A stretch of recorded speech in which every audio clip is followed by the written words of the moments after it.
gusto ko malaman sa inyong dalawa, no? Kasi, syempre, eto, meron nang nakikitang maganda sa inyo dito sa MPBL, no?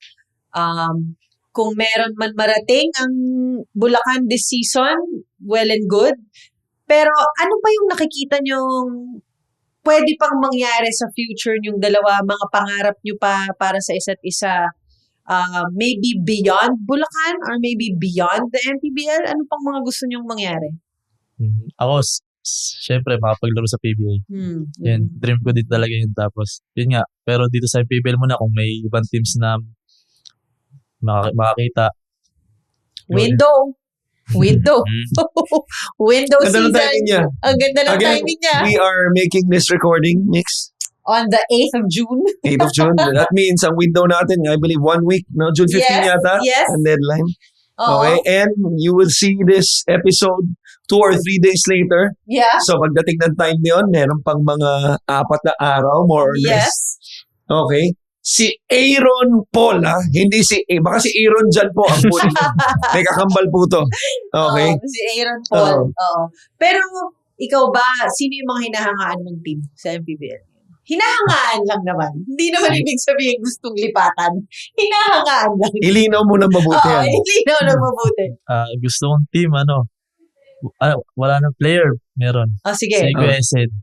HG. Si HG. Kasi siya yung nilook up ko na guard. Simula nung Nueva Ecija siya. Sobrang kasi siya, efficient Ganun. Sobrang galing. Naglaban na ba kayo, Jensen? Hindi pa. Oo, abangan namin yan. Abangan namin yan. Ganda. Ikaw, Andre. Stay na lang siguro tayo sa Bulacan, sa bayan. Iba naman ang kay Andre. Yung loyalty. Iba naman. Oo. Dahil nga bata kayo, no? I mean, bago pa kayo sa MPBL, sino na yung mga nakamatch up nyo na medyo, for example, sa wing, tsaka sa point guard, no? Position. Yung parang, na-starstruck ako dito, ganun. Meron ka na bang experience na ganun, Andre? Sino na ba yung mga nakalaban nyo na parang nagugulat ka sa kanila, ganun? Ako, kay Ryan Costello, ang galing masyado. Sobrang veterano niya. Kasi nung laban namin sa QC po, parang naman po pinagandaan naman po namin yung game na yon. Pero ang hirap niya po kasi i-stop May mga times na kaya na namin siyang madouble. Kumbaga parang wala na siyang mapupuntahan pero nagagawa niya pa rin po ng paraan Kaya after game po, pinag-usapan po namin ito. Sabi ko, ang galing pala talaga nung May mga magaling pala talaga yung Costello. Siya ang best player ng larong yan. Parang 17-19 points. Episode 8. Ryan Costello. Balikan niyo yan. Quezon City Black. Ryan Costello, not Patboy. Okay. Okay. So, kay Ryan Costello ka talagang namangha. Ganun, Nakakatuwa no, Coach? Kasi, di ba, parang, I mean, these are guys na pinapanood lang nila sa TV. Nakikita nyo lang sa MPBL ngayon, nakakalaro nyo na. Anong pakiramdam ng ganun sa'yo, Andre? Siyempre, nakakatuwa. At the same time na, din ako sa sarili ko na makakakuha ka ng mga experience din sa kanila. Kasi as a rookie, syempre yun naman yung pinakakailangan ko pang i-improve sa sarili ko na magkaroon pa ng madaming experience with this mga veterano ng mga players, saka veterano ng mga team po. Si Kuya, anong in-advise sa'yo? Since ito yung rookie season mo, siya pangatlo na. Ano sinabi ni Kuya sa'yo? Papasok, Andre, iba ang dito medyo pisikalan ng laro dito, mga ganun ba? Yung katawan mo, ganun. Hindi po pwede yung ginagawa mo sa akin, nagwa-one-on-one tayo at pinapanis kita noon, mga ganun. Ganyan ba ang salita niya sa'yo? Ayun, sabi niya lang sa akin na wag lang din ako ma-pressure kasi matagal na rin siyang naglalaro, parang 3 season na din siya. Wag lang daw ako ma-pressure tapos laruin ko lang din yung laro ko kung paano ako maglaro. Tsaka lagi niya din sinasabi sa akin na pataasin mo naman yung IQ mo. Sinasabi niya sa akin kasi bakit? Kasi parang sinasabi niya sa kayo? Okay. Sinasabi niya sa akin, parang kapon lang yata. Improve mo kasi yung yung IQ mo, parang yung sa'yo kasi 70% lakas nakatapat, 30% IQ. I love the transparency. Yun ang gusto natin dito, lalo na pag magkapatid. Lumalabas talaga yung nasa loobin. Totoo. Kahapon lang yun. Kahapon. Mukhang mahabang usapang pauwi. Usapang pauwi na. Pero, ito, gusto nila malaman, dahil, syempre, bata pa kayo ngayon. Pero, kayo ba, anong vision nyo na sa tingin nyo, paano pa mapapahaba yung career nyo? Kumbaga, parang sa nakikita nyo sa mga veterano, sa nakikita nyo kung paano sila maghanda, gusto nila malaman, parang, para sa mga batang kagaya nyo, ano tingin nyo yung isang formula para medyo humaba yung career? Kasi marami pa kayong gustong marating. Gusto nyo pa mag-PBA, gusto nyo pang makalipat ng ibang team or...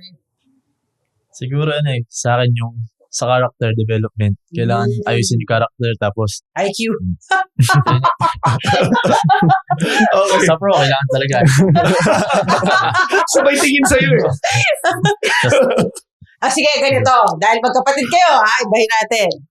Kasi usually tinatanong ko sa player, kahit pag in-interview ko sa game, tinatanong ko, ano ba sa tingin mo yung gusto mo pang ma-improve sa sarili mo? Okay, dahil magkapatid naman kayo. Di kayo pwede mag-away forever. Itatanong ko, Andre, ano sa tingin mo ang dapat pang i-improve ni Aaron? Kasi siya kulang siya sa buhat kulang sa buhat. Mag-elaborate. Ang daming ibig sabihin nun. Ako kasi, more on nagpapakondisyon talaga, buhat, gano'n, gym. Okay, akala ko yung buhat na gano'n buhat na sariling bangko.